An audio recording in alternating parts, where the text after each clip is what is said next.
which was great to see. There's somewhat surreal occurrences this week all round, and then, hang on a minute, there's Kate Nash with a broom. It must have been a double take moment for a few people there. And how did you get into it? What motivated you to do it, Kate? Well, I was on Twitter, on the internet all last night, and my friend Sam Duckworth, who's also a musician, was tweeting and saying, oh, we should be doing something about this tomorrow. And then someone told him about Artist Maker. I don't know his real name, but that was his Twitter name. And they just started like setting up, you know, groups and asking for people to be appointed to particular areas.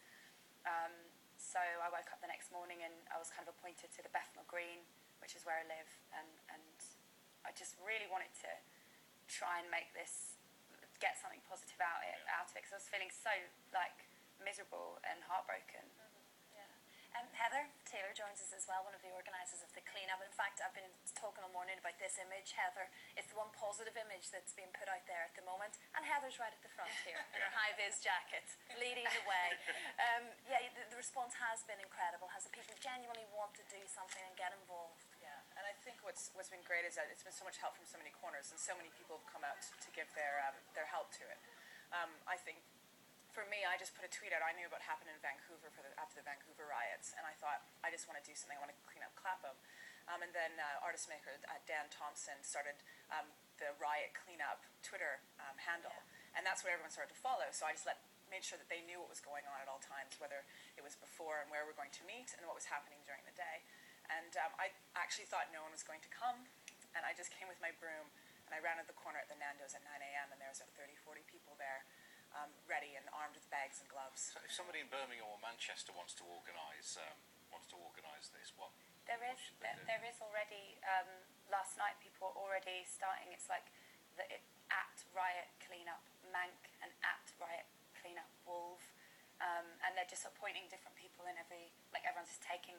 It's just that's something to spread around, isn't it? Like an idea. People are just standing up and doing it. They're just saying, "I'm going to take care of this. I feel inspired by what's happening. I think in other parts of London, other parts of the country. I'm going to go out there and do it myself." So. What were the general views amongst those that did congregate with you, Heather? Was it anger? Was it annoyance? Was it just absolute despair at what was going on around them? I felt like people wanted to just take it back. They said, this is our town and these are our streets, and we want to be there and take care of it, and we want to show that we are a strong and united community. It was really positive, wasn't it? It was like, I was worried it might be tense, but it was really calm, and everyone was just waiting around patiently, like for when, you know, people waited hours, like hundreds of people waited hours, and there was no sense of tension.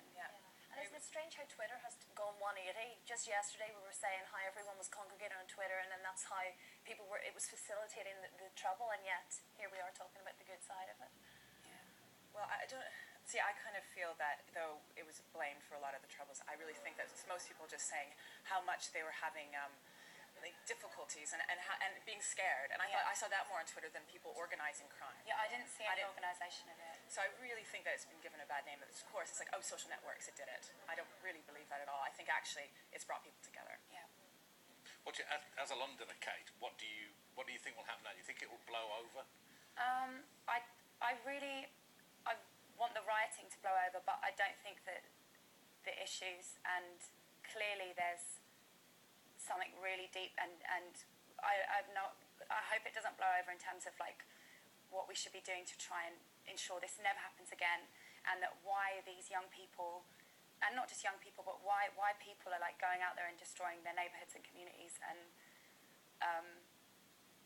have no, like I said before, have no sympathy, have no conscience, or are happy to set fire to a business, a shop that has people living in the flat above, and you know, I hope that we don't ignore. We need to address this. I mean, not that it's in any way right to attack a big company store. I mean, that's just plain wrong. But then, you know, just a little corner shop, as you say, somebody trying to eke out a living, which is flipping toffing off at the moment.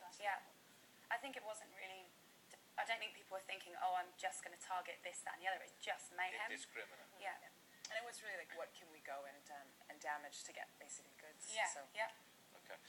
All right. Thank you very much. Thank you. Lovely to see you. Thank you.